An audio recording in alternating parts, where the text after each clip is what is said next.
कबाट जहाँ आम घर को सुरक्षा दिए।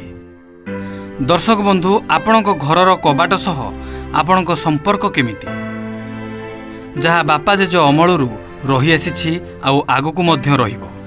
एही कबाट ही आम घरर प्रत्येकटी सुख दुख सुविधा असुविधार मुक साक्षी।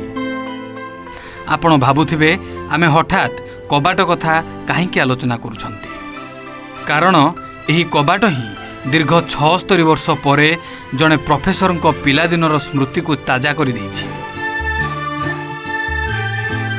देखंतु एही व्यक्ति जनकू ए हेउछंती पाकिस्तान लाहौर प्रोफेसर अमीन चौहान। देश विभाजन पूर्वरु निज परिवार सह भारतर पंजाब रे रहुथिले। सेतेबेले से छोटो पिला थिले। 1947 अगस्त 14 तारिख परे लाहौर चली जाइथिला तांको परिवार, आउ छाड़ी जाइथिले घरर अनेक सामान। एबे दीर्घ वर्ष परे प्रोफेसरंकर जड़े बंधु पलविंदर सिंह को माध्यम रे पाकिस्तान रो लाहौर रे पहुंची तांको पिलादिनर घरर कबाट। एहाकू देखिला परे से भावविह्वल होई पड़िछंती। निज कोह संवरण करि न पारि कांदी पकाइछंती, कारण एही कबाट तांको पिलादिनर बापा जेजेबापा अमलर जेउ कबाट सह पिलादिनर अनेक स्मृति रही प्रोफेसर।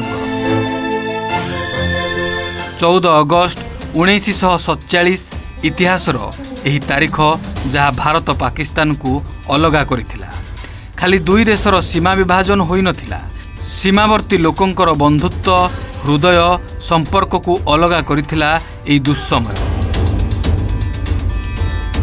आज लाहौर रे रहुतबा प्रोफेसर अमीन चौहान एही कबाट देखि तांकर सेतेबेलर भारतर पंजाब रे थिबा घर सह पिलाबेलर कथा मने पकाउछंती।